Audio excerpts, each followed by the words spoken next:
Une vaste zone de péril invisible surplombe la Terre, dérègle les satellites, endommage les systèmes électroniques et donne des maux de tête aux astronautes. Les scientifiques la nomment l'anomalie de l'Atlantique Sud. Elle rappelle, en quelque sorte, le triangle des Bermudes de l'espace. Des phénomènes étranges s'y produisent, et nul n'en comprend pleinement la cause. Souhaitez-vous en savoir davantage sur ce phénomène ?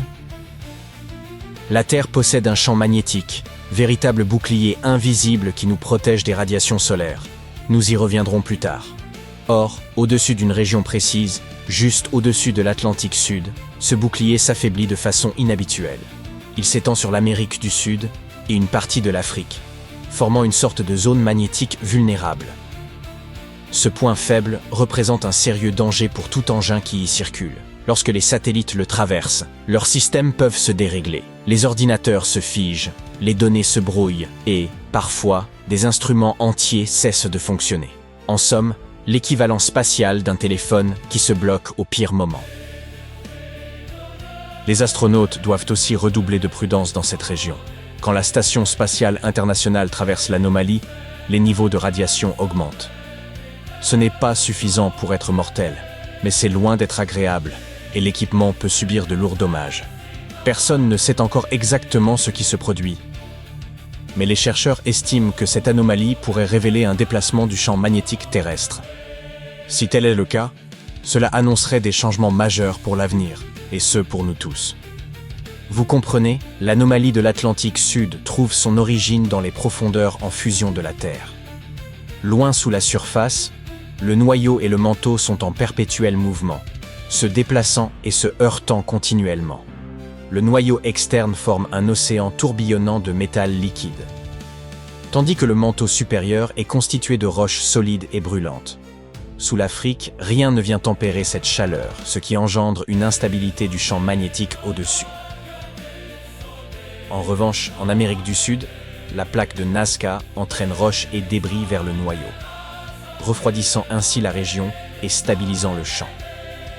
Cette différence de température semble alimenter l'anomalie, laquelle, selon certaines sources, se déplace progressivement vers l'ouest à travers l'Atlantique.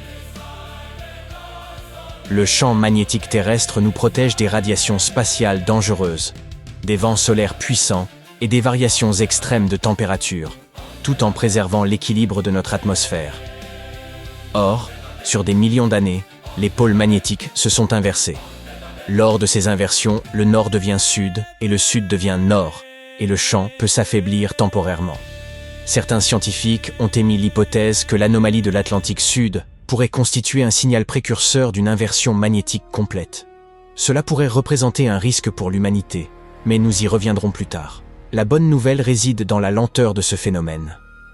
En moyenne, la Terre inverse ses pôles 2 fois par million d'années, ce qui repousse la prochaine inversion à plusieurs centaines de milliers d'années. Il y a près de 600 millions d'années, le bouclier magnétique de notre planète a frôlé l'effondrement. Mais cela aurait pu être bénéfique. Les chercheurs estiment que cette faiblesse quasi-totale aurait déclenché un sursaut évolutif considérable, favorisant l'apparition des premières formes de vie complexes. À cette époque, au cours d'une période appelée l'Édiacarien, le champ magnétique s'est considérablement affaibli et est demeuré ainsi pendant environ 26 millions d'années. Avec une protection moindre, le rayonnement solaire a chassé les gaz les plus légers de l'atmosphère, laissant l'oxygène flotter librement dans l'air et les océans.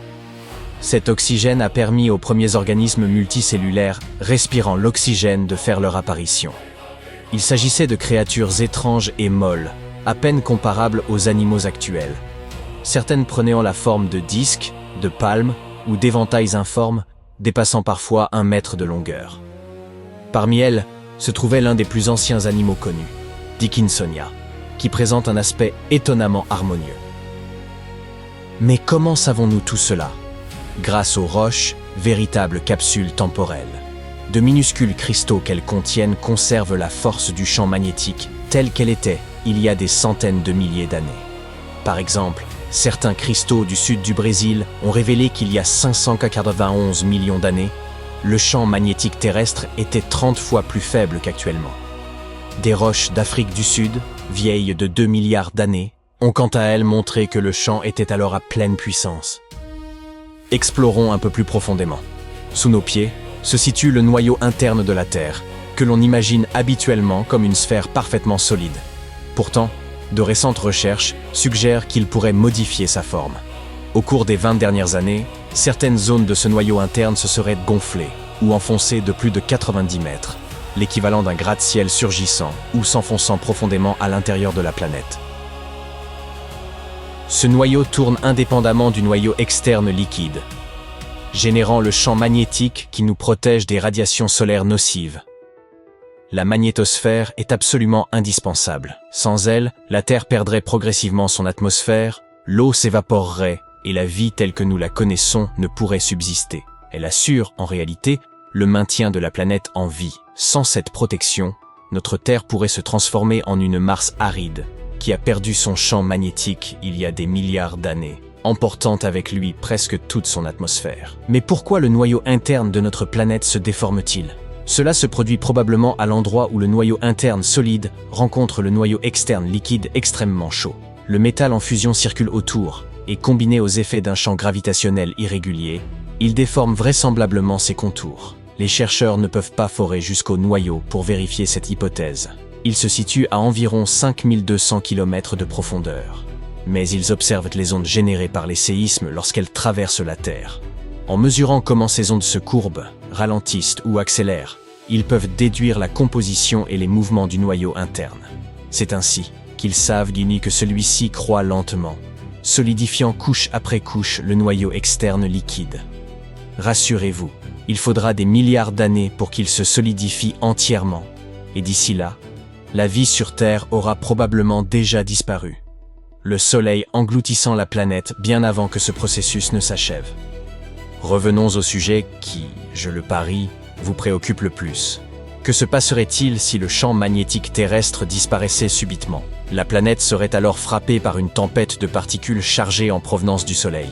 Les satellites commenceraient à dysfonctionner et les réseaux électriques s'effondreraient. Nous serions exposés à des niveaux accrus de rayonnement ultraviolet capables de provoquer de graves problèmes de santé. En somme, ce ne serait pas une apocalypse immédiate, mais la vie deviendrait considérablement plus difficile. Heureusement, nous savons désormais qu'un champ magnétique ne disparaît pas en un jour. Toutefois, le nôtre s'affaiblit lentement depuis plus d'un siècle. Alors, à quoi ressemblerait la vie sur une planète dont le champ magnétique serait extrêmement faible ? Il faudrait simplement jeter votre boussole, elle ne pointerait plus vers le nord, mais vers le secteur où le magnétisme est le plus intense à proximité, où qu'il se situe. Les aurores boréales et australes deviendraient imprévisibles, apparaissant plus près de l'équateur, car les particules solaires chargées pénétreraient plus facilement dans l'atmosphère. Les satellites subiraient des attaques constantes, les particules solaires pourraient griller leurs composants électroniques, perturber leur mémoire et provoquer ce que les savants désignent comme des perturbations par une particule isolée, PPI. Les signaux radio à haute fréquence seraient également brouillés en raison des électrons libres dans l'ionosphère. Avec le temps, le vent solaire pourrait même éroder la couche d'ozone, nous exposant davantage au rayonnement UV. Diminuons cependant le niveau de drame. Le champ magnétique n'est pas le seul élément garant de la vie sur une planète. Mars a perdu son bouclier magnétique il y a environ 4 milliards d'années, et la majeure partie de son atmosphère a été emportée. Mais Vénus ne possède pas de champ magnétique global et conserve pourtant une atmosphère épaisse. Si la Terre venait à perdre son champ magnétique, nous ne disparaîtrions pas instantanément, mais la vie y changerait assurément et nous devrions nous adapter à ces bouleversements.